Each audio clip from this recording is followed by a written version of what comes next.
Assalamualaikum warahmatullahi wabarakatuh. Waalaikumsalam warahmatullahi wabarakatuh. Jumpa lagi dengan saya dalam channel pesan bunyi tentang pentingnya belajar ma'rifat. Kali ini saya tetap berkolaborasi dengan Mbah Munajat Kalimullah. Yang ingin saya bahas kali ini adalah tentang Lailatul Qadar.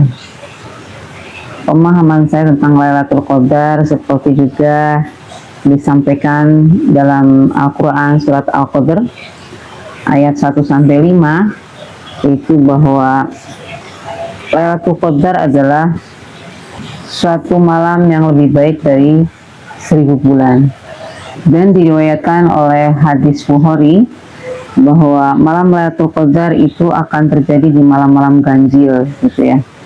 Jadi pemahaman saya dalam pelaksanaan Ramadan, khususnya di malam mencari Lailatul Qadar itu ya sesuai dengan apa yang kami pahami secara dari hadis dan Al-Quran tadi, bahwa kita akan mencari Lailatul Qadar di malam 10 hari terakhir atau di malam-malam ganjil dengan banyak zikir, banyak baca Al-Quran, amalan-amalan yang secara syariat memang kami lakukan gitu ya, dan termasuk iktikaf di masjid dalam mencari Lailatul Qadar, karena Lailatul Qadar adalah satu malam yang lebih baik dari 1000 bulan atau sekitar 83 tahun ya. Betul. Ya, jadi betapa mulianya itu sehingga kami seorang muslim itu pasti akan memanfaatkan malam-malam itu. Ini pemahaman kami secara syariat, bagaimana kami mencari malam Lailatul Qadar itu gitu. Sementara untuk setelah kami belajar di Thariqah Nasyidiyah Walidiyah ini, pemahaman tentang Lailatul Qadar itu adalah pemahaman yang qadim ya. Jadi tidak cuma satu malam, tapi bisa diartikan setiap malam, bahkan setiap hari kita itu bisa mencapai Lailatul Qadar. Dalam hal ini mohon dijelaskan secara tasawuf atau secara hakikat apa makna Lailatul Qadar yang sebenarnya, Mbah Munajat. Monggo Mbah Mun. Terima kasih Bu Nyai. Ini adalah sebuah bahasan yang menarik karena diburu oleh seluruh umat Islam pada bulan Ramadan ini. Termasuk kita dulu ya, setiap malam bulan Ramadan, apalagi di 10 malam terakhir kita iktikaf di masjid. Bahkan saya pernah itu dulu punya yang karena pingin dapatnya itu kita sholat yang panjang banget itu. Saya ingat itu yang mungkin ada sekali sholat itu 1 jam itu sampai kakinya pegel demi untuk meraih Lailatul Qadar.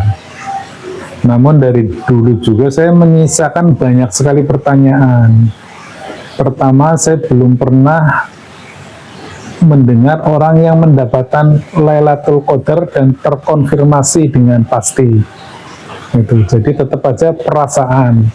Ada yang pernah cerita perasaan saja gitu, tapi dia tidak bisa mengalami peristiwa itu dengan pasti. Kemudian banyak juga hal-hal yang tidak terkonstruksi dengan baik itu. Jadi bangunan konstruksi logisnya itu agak sulit itu dipahami. Misalnya tentang hadis tentang malam-malam ganjil. Ini menjadi kebingungan kita ketika ada perbedaan waktu mulainya bulan Ramadan itu Bunyai. Jadi ada di satu sisi orang ini menganggap malam ganjil, di sisi lain orang menganggap ini malam genap gitu. Sehingga pertanyaan saya, apakah malaikatnya tidak bingung ya ini ya? Ada satu malam dimaksudkan ganjil apa genap gitu. Dan kalau kita elaborasi lagi, sesungguhnya langit ditentukan oleh bumi atau Tuhan ditentukan oleh manusia gitu. Menentukan ganjil genapnya itu sebenarnya siapa gitu. Terus banyak sekali hal-hal yang kemudian yang lain lagi juga Lailatul Qadar itu turun pada saat turunnya Al-Quran. Itu kan inna anzalnahu fi Lailatul Qadar. Katanya juga Quran sudah turun, berarti sudah nggak ada Lailatul Qadar lagi dong itu. Pokoknya seperti itulah. Jadi akhirnya kami yang melaksanakan hanya sebatas tradisi aja, karena itu bulan puasa, kemudian di masjid pada beriktikaf, ya udah kita ikut. Terus kemudian baca Al-Quran atau zikir-zikir yang lain itu. Tetapi memang saya sendiri nggak pernah merasakan atau nggak pernah mendapatkan apa itu yang namanya Lailatul Qadar. Nah, begitu kita ikut thariqat ini, yang kebetulan thariqatnya thariqat arwahi, kami dipahamkan gitu apa itu Lailatul Qadar gitu. Karena ini adalah peristiwa dimensional, ini peristiwa di alam qadim, sehingga hanya ruhani lah yang bisa memahaminya, mulai dari turunnya Al-Quran. Jadi di perspektif qadim, Al-Quran itu ya tetap ada di Lauh Mahfuz, dan hanya hamba yang disucikan ruhaniyahnya yang bisa menyentuhnya, yang bisa membacanya. Dan itu karena qadim tidak dibatasi oleh ruang dan waktu. Jadi kapanpun ketika seorang hamba disucikan ruhaniyahnya, maka dia bisa mengakses Quran qadim tersebut. Jadi hari ini ya masih ada Quran qadimnya, turunnya ya kapanpun, selagi ruhani kita disucikan dan ada yang membimbingnya sehingga bisa mengakses hal tersebut. Maka menjadi relevan bahwa Lailatul Qadar ya sejalan dengan turunnya Al-Quran, dan menjadi relevan juga tidak harus di bulan Ramadan. Hanya mungkin ini analisa saja ini ya, saya sedikit turun ke perspektif relatif gitu. Kenapa di 10 hari terakhir? Jadi dapat dianalisis bahwa ketika kita sudah berpuasa 20 hari, maka ruhaniah kita kan semestinya kan sudah bersih, jiwa kita sudah bersih, sehingga ruhaniah kita muncul, dan itu memungkinkan bisa terhubung ke dalam alam qadim. Nah, kemungkinan itu gitu. Walaupun akhirnya kita tahu juga kalau tanpa ada bimbingan seorang guru mursyid, maka kita tidak mungkin bersambung ke tali wasilah itu, ke alam qadim itu. Demikian Bu Nyai konstruksinya, biar jelas dulu ini. Nah, itu sebenarnya tidak ada yang salah ya, mungkin karena ini dua pandangan yang berbeda. Yang satu pandangan yang relatif secara syariat, jadi memang kita menggunakan akal dan panca indera kita. Setelah kita baca, kita tafsirnya demikian, maka kita sama-sama ingin memperoleh kebaikan dari bulan-bulan yang mulia gitu ya, dalam Lailatul Qadar. Cuman ini pandangan yang berbeda, dan kita dituntut Islam secara kafah. Maka setelah kita belajar syariat, maka kita akan menyempurnakannya dengan tarikat atau untuk mencapai hakikat menuju ma'rifatullah. Nah, di sini kalau kita sudah tadi disampaikan bahwa munajat sudah sampai ke tarikat menuju menuju ma'rifat. Nah, ini disampaikan bahwa sejatinya yang namanya Lailatul Qadar itu ya setiap saat kita mencapai Lailatul Qadar ya, menurut tasawuf atau menurut hakikat. Ini dipahami sebagai suatu malam tertentu di bulan Ramadan, tetapi untuk secara hakikat itu manifestasi spiritual dan kedekatan tertinggi sebagai seorang hamba dengan Sang Pencipta. Jadi beberapa makna Lailatul Qadar itu sejatinya adalah tajalli ilahi, itu penyingkapan cahaya ketuhanan yang lebih jernih gitu ya, rohani kita itu lebih jernih memahami itu. Jadi hidup secara terus menerus bahwa Lailatul Qadar itu ya memang kita harus jalankan demikian gitu setiap saat, nggak cuma di bulan Ramadan. Kebersihan jiwa dari keterikatan duniawi, dari kemelekatan diri, bahwa sadar betul rohani kita bahwa sejatinya kita adalah bukan siapa-siapa, tapi semua itu diperjalankan dan kita hanya ilahi anta maksudi warido kamatlubi, artinya hanya mencari ridho Allah, tujuannya hanya Allah dan ridho Allah lah yang kami cari. Demikian barangkali yang mau munajat ya.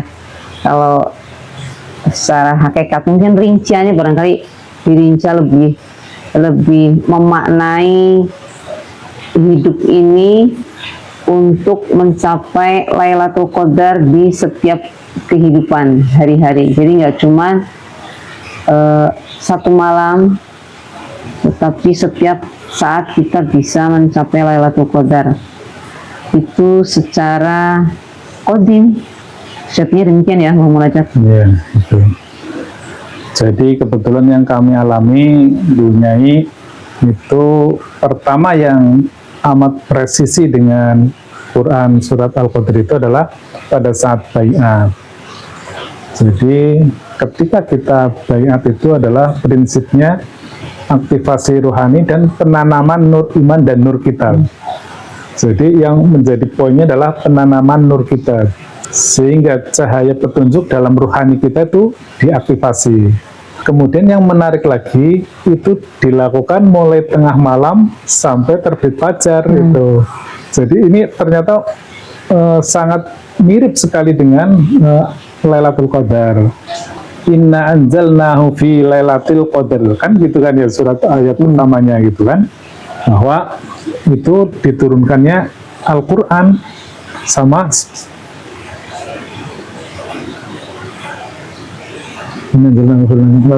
sesungguhnya apa itu Lailatul Qadar.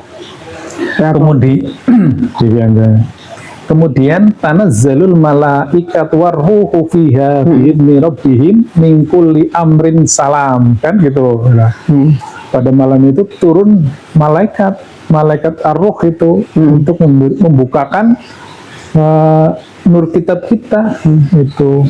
Dan itu malam itu menjadi malam penuh kemuliaan sampai dengan fajar. Walaupun dalam peristiwa itu saya mengalaminya ya rasa sakit, rasa penderitaan dan sebagainya. Tetapi efek daripada baiat itu sebagaimana yang Lailatul Qadar janjikan itu Nyai. Jadi kita menjadi punya pemahaman, kesadaran rohani kita menjadi timbul gitu. Itu pengalaman pertama dalam hal Lailatul Qadar. Kemudian yang kedua pada saat kita bersuluk. Jadi pada saat bersuluk kan kita 10 hari itu ya. Tiap malam kita ya berlailatul qadar. Kita nggak pernah tidur sepanjang malam itu. Bahkan 10 hari itu ya artinya tidurnya nyaris nggak pernah ya, paling hanya tidur ayam aja ya. Tidur karena kelelahan kita sekejap, kemudian kita lanjut zikir lagi itu. Jadi ya tiap malam ya Lailatul Qadar. Tiap malam kita naik dimensi, tiap malam kita dibukakan pintu-pintu pengetahuan dari kitab itu gitu. Dan mungkin secara umum dapat saya jelaskan Nyai, itu adalah peristiwa qadim, sehingga yang kompatibel dengan amalan qadim ya rohani kita itu. Malam Lailatul Qadar itu adalah qadim, Isra Mi'raj itu adalah qadim, itu Siratal Mustaqim qadim. Jadi itu sesuatu yang bisa kita alami dalam perspektif rohania. Jadi bukan dalam dohirnya, bukan dengan syariat itu. Kurang lebih begitu Nyai. Iya, memang kalau kita sampaikan, diungkapkan secara kalimat atau kata-kata memang agak sulit dipahami ya Mbah Munajat ya. Memang harus dipraktekkan dengan laku baru kita percaya bahwa memang betul itu adanya. Artinya alam itu nyata adanya, qadim itu nyata adanya, dan itu betul-betul yang tidak mengenal waktu. Artinya waktu itu ya seluruhnya qadim gitu ya, tidak ada batasan waktunya gitu ya. Tidak ada ruang dan waktu justru di Iya qadim. betul, tidak ada ruang dan waktu, jadi tidak ada batasannya gitu ya, tidak terbatas. Jadi memang kalau secara akal dan panca indera memang bisa dikatakan ini dreaming gitu ya, orang gila itu ngomongnya nggak jelas gitu, karena memang tolak ukurnya berbeda, dimensi yang berbeda, makanya kita harus menggunakan metodologi yang berbeda. Ketika kita di dunia memang tolak ukur kita ya alat virtual kita melalui panca indera kita, ya kan. Jadi apa yang kita lihat di panca indera kita, ya itulah yang kita bisa sampaikan, dan akal kita memang menggunakan akal, jadi bisa diterangkan dan bisa tersambung semuanya karena memang dimensi yang sama gitu. Tapi begitu kita bicara tentang qadim, dipakai akal dan panca indera, virtualnya tidak demikian. Pembaca virtualnya berbeda. Jadi kalau di qadim kita membaca virtualnya dengan ruh yang telah ditanamkan alatnya tadi melalui baiat, penanaman nur iman dan nur kitab. Jadi tidak akan pernah ketemu kalau kita bicara tentang ini. Tapi kalau kita sama-sama dari syariat kemudian kami melengkapinya dengan hakikat, inilah yang akan kita bisa menyampaikan, karena kita sudah melakukan syariat, dan begitu kita belajar ke ma'rifatnya, begitu kita menjalankan metodologinya, maka kita akan tersambung bahwa betapa luar biasanya. Jadi kami tidak menyalahkan juga untuk yang masih belajar di syariat, yang masih melaksanakan dengan syariat saja, tidak menyalahkan juga gitu. Cuman ingin menyampaikan bahwa betapa akan terpenuhinya, artinya rohani kita tidak akan bertanya-tanya. Saya yakin teman-teman saya yang masih di syariat saja, pasti di dalam hatinya, lubuk hati yang paling dalam, dia selalu ingin mencari ada kekurangan diri. Karena apa ini kok saya masih bisa? Saya sudah malam-malam akhir, saya sudah melaksanakan, soalnya dulu saya mengalaminya di malam-malam akhir. Bahkan saya tidur dulu, kemudian jam 3 saya akan lari-lari cepat-cepat, bagaimana saya bisa tidak ketinggalan untuk mengejar malam Lailatul Qadar tersebut gitu ya. Ketika kita ada sinar bulan yang luar biasa sampai pagi, oh apakah itu betul ya malam Lailatul Qadar? Berarti saya tidak merugilah karena saya sudah ketemu malam Lailatul Qadar. Berharap dan semoga gitu. Tapi kalau kita belajar meningkatkan diri melalui tarekat menuju hakikat, menuju ma'rifatullah, itu akan terkonfirmasi apa yang kita lakukan. Karena tadi seperti yang dikatakan Mbah Munajat, bahwa pada saat baiat pertama kali pun kita sudah merasakannya demikian, seperti yang disampaikan surat Al-Qadr tadi 1-5. Itu sebenarnya kita menyaksikan itu, oh ternyata surat Al-Qadr ini menceritakan tentang ini gitu. Ketika kita menggunakan mata rohani, maka pada saat kita di dalam alam akhirat pun, karena rohani sejatinya alam qadim ya, Allah di maha akhirat. Jadi kita menuju Allah itu melalui metodologi tadi. Jadi kita menggunakan rohani yang sudah tersambungkan lah ya melalui baiat atau penanaman nur iman dan nur kitab tadi. Jadi kita bisa mengalaminya dalam apa ya, ilmu pengetahuan yang diberikan oleh Allah secara qadim itu tadi, dengan bimbingan guru rohani. Kita tidak bisa langsung pada Allah Subhanahu wa taala karena memang dimensi kita yang berbeda. Jadi memang harus menggunakan metodologi dan bimbingan guru rohani. Kenapa harus pakai guru rohani? Karena guru rohani itu guru yang sudah tersambung secara rohaninya melalui utusannya gitu. Dan karena zaman sekarang sudah tidak ada nabi, tetapi utusannya tetap, yaitu ulama warasatul anbiya, maka kita menyambungkannya itu dibimbing dengan guru rohani tadi yang kita sebut guru rohani. Jadi menyambungkan getaran atau gelombangnya ibadah-ibadah kita tuh memang terasa terkonfirmasi ya. Lebih demikian ya, saya kayaknya kalau menjelaskan secara kalam seperti ini kayaknya memang kurang bisa dipahami. Jadi kalau Bapak Ibu sekalian bisa di dimensi yang sama, saya kira bisa paham apa yang saya sampaikan. Jadi mohon lebih pencerahannya lagi barangkali ya. Mungkin disimpulkan saja Oh ya. bahwa Lailatul Qadar itu adalah peristiwa qadim sebagaimana Isra Mi'raj, sebagaimana menyeberangi jembatan Shiratal Mustaqim. Karena peristiwa qadim, pendekatannya pun harus pendekatan rohani. Sehingga amalan-amalan yang sifatnya zahiriyah itu ya mohon maaf, memang dalam pemahaman Yuta ya tidak kompatibel gitu. Dan sebagai alat pembuktiannya, syariat itu tidak akan paham apakah saya menemukan Lailatul Qadar atau tidak, itu tidak pernah terkonfirmasi. Kalau kita di alam rohani, karena itu kompatibel ya pasti terkonfirmasi. Saya kira itu poin pentingnya Bu Nyai. Terima kasih. Baik, saya kira itu sudah cukup mewakili apa yang kita bisa sampaikan pada malam hari ini. Mohon maaf jika banyak hal yang kurang berkenan. Akhir kata, Billahi anta maksudi wa ridhoka matlubi. Wassalamualaikum warahmatullahi wabarakatuh.